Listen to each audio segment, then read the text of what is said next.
औज़ुबिल्लाहिमिनश्शैतानिर्रजीम बिस्मिल्लाहिर्रहमानिर्रहीम। ये जो क्लिप मैं बना रहा हूँ ये भी कोरोना से ही मुतल्लिक़ है और कोशिश ये होती है कि जैसे-जैसे डेवलपमेंट हो रही है नई चीज़ें अवामुन नास तक, लोगों तक, पब्लिक तक पहुँचनी चाहिए। शुरू में तो हमने यही चीज़ हमें पता चली थी जब ये वुहान सिटी से चाइना से ये शुरू हुआ था ये कोरोना का, तो उसके बाद से ये पाकिस्तान, इंडिया, ईरान और अब तो दुनिया का शायद ही कोई मुल्क बचा हो कोरोना से। और शुरू में तो सब लोग इसी उसमें थे कि ये कोई सियासी खेल हो रहा है, ये बायोलॉजिकल वॉर हो रही है, ये कोई सियासी वॉर है या वाक़ई कोरोना नाम की कोई चीज़ भी है। कुछ लोग मान रहे थे, मेजॉरिटी नहीं मान रही थी।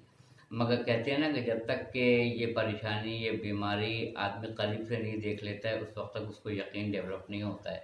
ऐसा ही हुआ है कि कम से कम मार्च, अप्रैल, मई, जून ये 4 महीने तो लोगों के घर में गुज़र गए हैं और ये 5वां महीना अब जुलाई का है जिसकी आज 10 और 11 तारीख होने वाली है और कोरोना का अभी कुछ भी नहीं पता है कि कब जाके ख़त्म होगा। मगर इससे ज़रूर है मईशत ख़त्म हो रही है, कारोबार ख़त्म हो रहा है, रोज़गार ख़त्म हो रहा है। लोग 50 प्लस वाले ऑफ़िस नहीं जा पा रहे हैं, उनको घर में बैठने के लिए कहा गया है और बहुत सारे लोगों को, स्टूडेंट्स को स्कूल बंद हैं, तालीमी इदारे बंद हैं, ऑनलाइन उनकी पढ़ाई हो रही है। यानी बहुत सारे कारोबार मुतासर हो जाएँगे। जिस वक़्त ये कोरोना ख़त्म होगा तो पता नहीं कितने अरबों-खरबों का नुकसान हो चुका होगा, कितने लोग दिवालिया हो चुके होंगे, कितने लोग जो हैं वो मतलब अर्श से फर्श पे आ चुके होंगे, कचकोल लिए होंगे, भीख माँग रहे होंगे। अल्लाह ना करे ऐसा हो, मगर मेजॉरिटी उसमें ऐसी है जो नफ़सियाती हो जाएगी, पागल हो जाएगी।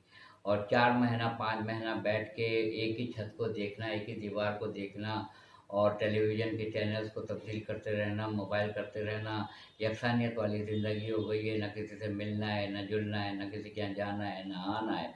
हज भी इस दफ़ा देखिए महदूद कर दिया गया है, बाहर के लोग नहीं शिरकत कर सकेंगे। मज़हबी मकामात चाहे वो इराक़ के हों, ईरान के हों, सीरिया के हों, कहीं के भी हों, वो सब के सब बंद कर दिए गए हैं ज़ायरीन के लिए, कोई नहीं जा सकता है। हमने सिर्फ़ ये सुना था शुरू में कि जब आप बाहर जाएँ, तो बाहर जाते वक़्त ये जो आपका जो मास्क है, मास्क को आपको पहनना है इस तरह से कि आपकी नाक और आपका मुँह इससे कवर हो जाए, क्योंकि अगर बिल्कुल करीब से कोई छींकेगा, कोई खाँसेगा और तो वो कोरोना के जरासीम जो हैं वो नाक के ज़रिए, आँख के ज़रिए और मुँह के ज़रिए जाते हैं। ये बड़ी ख़तरनाक चीज़ थी कि आँख के ज़रिए भी जिस्म में दाखिल होता है, नाक के ज़रिए भी और मुँह के ज़रिए भी होता है। तो पहले तो ये कहा गया कि आपको हर हाल में मास्क पहन के निकलना है और दुकानों का टाइम सुबह से लेके शाम 6 बजे 7 बजे तक का है। अगर कोई सवा 6 बजे जाए या साढ़े 6 बजे तो दुकानों पे इतना रश होता है, इतना मजमा होता है कि उसके अंदर मेजॉरिटी को मैंने बगैर मास्क के देखा है, बगैर कोई एहतियाती तदाबीर के देखा है और एक के ऊपर एक टूटे पड़ रहे होते हैं। उसमें ये लगने के चांसेस बहुत ज़्यादा इसके होते हैं क्योंकि बहुत तेज़ी के साथ ये जरासीम कोरोना का जो है वायरस लगता है।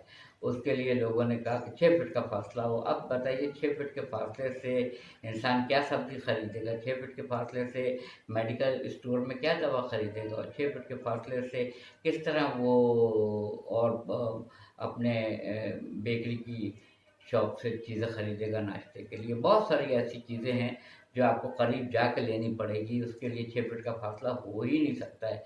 यानी आप जब शॉपिंग करेंगे तो उसमें एसओपी को फ़ॉलो करना बहुत मुश्किल है, बहुत मुश्किल है, मगर चलिए फिर भी सही है। अब मैं आपको बताता हूँ कि ये जो एक पावरलेस गिलास है, ये पहनना कंपल्सरी है। आपने जब भी कोई आप क्लिप देखेंगे उसमें आप मास्क में देखेंगे, मेरी पहले भी यूट्यूब के ऊपर आ चुकी है और उसमें नाक कवर की गई है और मुँह कवर किया गया है कि वायरस नाक से, मुँह से और आँख से जाता है। तो आँख का तज़किरा किसी ने भी नहीं किया है कि आप ग्लासेस लगा के बाहर निकलें, क्योंकि ये आँख के ज़रिए भी ये फैलता है। सबसे बड़ी जो ख़तरनाक बात है, जो मैं आपसे शेयर करना चाह रहा हूँ, वो ये है कि परसों टेलीविज़न के ऊपर तमाम चैनल्स ने बाहर की मीडिया की एक ख़बर को शेयर किया है जो कन्फर्म्ड बिल्कुल कंफर्म है और उसमें कोई शक व शुबे की गुंजाइश नहीं है। उन्होंने ये कहा कि देखिए ये बात तो तयशुदा है कि ये इंसान करीब से करीब होगा, किसी को होगा तो ये छींक के ज़रिए, खांसी के ज़रिए आपके नाक में, मुंह में और आँख के ज़रिए ये जिस्म में दाखिल हो जाता है। मगर अब नई रिसर्च में उन्होंने ये बताया है कि कोई हो या ना हो, ये वायरस हवा में है मौजूद। कितनी खतरनाक अलामत है। कोई आदमी हो या ना हो, अभी आपके सामने से कोई गुजरा हो छींक कर, खांस कर और आप बाहर निकले हों, तो उन्होंने कह दिया कि ये वायरस जो इतना खतरनाक तरीन है और इतनी तादाद में लोगों को लगता है, ये हवा में मौजूद है। यानी आप सांस तो लेंगे ना बाहर जाके या नहीं लेंगे, तो आपको हर हाल में मास्क पहनना है, हर हाल में। इसको कंपलसरी बना ले, जैसे दवा खाना हम नहीं भूलते हैं, नाश्ता करना नहीं भूलते हैं और बहुत सारी चीज़ें हम नहीं भूलते हैं, तो इस तरह मास्क अब ज़िंदगी का लगता है कि लाजमी जुज़्व हो गया है। मास्क आपको पहनना है, आपको नाक मुंह को कवर करना है और ये ग्लासेस जो पावरलेस हैं, जो जो जिनको बिनाई का मसला नहीं है, आँखों का मसला नहीं है, जिनको है वो तो लगाते ही हैं, मगर जिनको नहीं है वो भी ये पावरलेस वाला ख़रीद लें और इसको लगा के बाहर निकलें, इसको बाहर लगा के निकलें, क्योंकि आँख को भी छुपाना है, नाक को भी छुपाना है, मुंह को भी छुपाना है। उसके बाद से कहते हैं कि आप जब सारी चीज़ लेके 10 मिनट की चीज़ कोशिश करें कि 5 या 6 मिनट में लेके फ़ौरन घर पे आइए। फ़ौरन घर पे आइए, घर पे आके जूता बाहर उतार दीजिए, उस पे आप डिटॉल वाला स्प्रे करेंगे, उस गाड़ी के हैंडल्स पे करेंगे। आप अगर कोई कार्ड लेके जा रहे हैं एटीएम मशीन पर, तो आप वो कार्ड को पकड़ेंगे और कार्ड को आप टिश्यू पेपर से पकड़ के उसको अंदर दाखिल करेंगे। आपने अपना पिन कोड डाला, एटीएम पिन कोड डाला, उसके बाद से कितना अमाउंट चाहिए सब कुछ करने के बाद कार्रवाई, क्योंकि उस पर बेशुमार लोगों ने अपनी फिंगर्स उस पर अटैच की होगी, उस पर प्रेस की होगी, तो कहाँ पर ये वायरस हो किसी को भी नहीं पता है। तो आप अब जब कार्ड निकालेंगे तो वो कार्ड आप निकालेंगे टिश्यू पेपर से। टिश्यू पेपर से निकालने के बाद से जब आप उसको रख देंगे, तो घर पहुंचने के बाद गेट पे वो टिश्यू पेपर आप फेंक देंगे और फिर भी आप उसको सही तरीके से वॉश करेंगे उस एटीएम कार्ड को। इतना ख़तरनाक है। लिबास तब्दील करेंगे, हाथ धोएंगे 20 मिनट तक, 20 सेकंड तक हाथ धोएंगे। और अब तो यही हो गया है कि टाइम लिमिट बढ़ती चली जा रही है। कोई कहता है 25 सेकंड, कोई कहता है कि 30 सेकंड, पता नहीं कितने टाइम तक, खुदा बेहतर जानता है। कपड़े आप उतार देंगे, कपड़े दूसरे गुस्ल करेंगे, कपड़े दूसरे बदलेंगे, सैनिटाइज़र से अपने हाथ को आप वॉश करेंगे, उसके बाद से हर चीज़ को आप वॉश करेंगे। कोई बैग लेकर गए हों, कोई अपने साथ थैला लेकर गए हों, एटीएम कार्ड आपके पास हो, हर चीज़ को अब आपको वॉश करना है, हर चीज़ को करना है। अब मैं बाहर से आया हूँ, मुझे नहीं पता कि इस शर्ट पे यहाँ पर है, मुझे नहीं पता है कि ये जो बाहर में निकला था तो मैं टाई पे मेरे आ गया है, मेरे पैंट के ऊपर आ गया है या जूते के ऊपर आ गया है, मुझे कुछ नहीं पता है।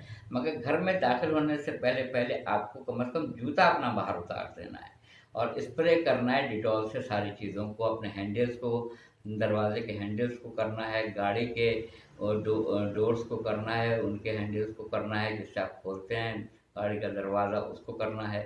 घर के अंदर आपको नहाना है, कपड़े बदलना है, आपको हाथ धोना है 20 सेकंड तक, सैनिटाइज़र से भी करना है। यानी इतनी एहतियात हो गई है, इतनी एहतियात हो गई है कि अब दुनिया कब पुराने दौर में वापस आएगी, अब मैं कुछ भी नहीं कह सकता हूँ। कोई भी आदमी नहीं आपको बता सकता है कि कोरोना कब ख़त्म होगा। मगर ये जब भी ये इतने लोगों को, यानी करोड़ों की तादाद दुनिया में हो गई है कि करोड़ों लोग इससे ख़त्म हो चुके हैं, इंतकाल कर चुके हैं, मर चुके हैं।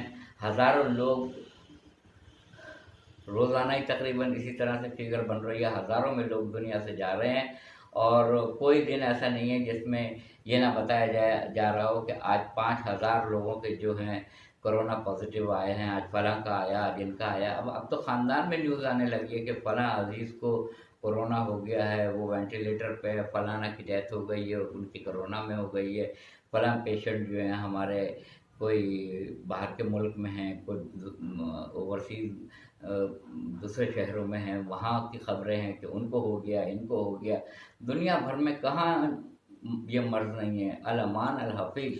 यानी ऐसा हमने बर्ड फ्लू सुना, स्वाइन फ्लू सुना, हमने कैंसर जैसा मर्ज़ सुना, हमने टीबी सुना, हमने टाइफाइड सुना, निग्लेरिया सुना, हमने डेंगू मच्छर का सुना, ज़का मच्छर का सुना और बेशुमार hepatitis A, B, C, D सुना। इतने अमराज, मगर ताउन की वबा का भी जो तज़किरा किया जा रहा है बकरा सूरह बकरा दूसरा सूरह कुरान मजीद का, उसमें हज़रत उज़ैर अलैहिस्सलाम एक बस्ती से जा रहे थे। वो बस्ती बिल्कुल वीरान थी, वहाँ ताउन की वबा से लोग मरे थे, ताउन की वबा से। तो उन्होंने अल्लाह ताला से कहा कि परवरदिगार तू मारने के बाद कैसे इनको दोबारा ज़िंदा करेगा। तो हज़रत उज़ैर अलैहिस्सलाम को अल्लाह ताला ने मौत दे दी और उनको जब उठाया तो उनको पूछा कि उज़ैर कितने दिन मरे रहे। उन्होंने कहा 1 दिन या आधा दिन। अल्लाह ताला ने कहा नहीं उज़ैर अलैहिस्सलाम, आप पूरे 100 साल मरे हुए थे। आप अपने गधे को देखिए, बिल्कुल हड्डियों का ढांचा बन चुका है। 100 साल तक मरे रहे थे। वो उस बस्ती से गुजर रहे थे जिस बस्ती में अजाब ताउन का आया था। जब आप देखने लगें कि चूहे मर रहे हैं, तो चूहों से ये वबा निकलती है ताउन की। तो ये इस कदर तेज़ी के साथ फैलती है कि पूरी की पूरी बस्ती उसके अंदर ख़त्म हो जाती है। अल्लाह ताला ने बेशुमार निशानियाँ बताई हैं, यतफ़क्करून वालों के लिए, तदब्बरून वालों के लिए, ताक़ुलून वालों के लिए, फ़िक्र वालों के लिए, तदब्बर करने वालों के लिए, अक़ल से काम लेने वालों के लिए। तो इतनी मालूमात के बावजूद मैं ये देखता हूँ कि कोई मास्क इस्तेमाल नहीं कर रहा है, कोई ग्लासेस इस्तेमाल नहीं कर रहा है, कोई उसके प्रोटेक्शन के लिए नहीं कर रहा है। आप बाहर जाते हैं, बाहर खुदा न खास्ता अगर आपको लगा और आप घर में आ गए, तो आपकी माँ बहनें हैं, आपके वालिदैन हैं, आपका पूरा ख़ानदान है। अगर आप शादीशुदा हैं तो आपकी बीवी बच्चे हैं, सारे लोग हैं, आपसे वाबस्ता हैं। आप अपनी हिफाजत करेंगे तो आप पूरी फैमिली की हिफाजत करेंगे, पूरी फैमिली की हिफाजत होगी, पूरे मोहल्ले की हिफाजत होगी। जब मोहल्ले की हिफाजत होगी तो शहरों की हिफाजत होगी और सब की ज़िम्मेदारियाँ पूरी करेंगे तो पूरे मुल्क की हिफाजत होगी। व आखिर दावाना अल्हम्दुलिल्लाह रब्बिल आलमीन।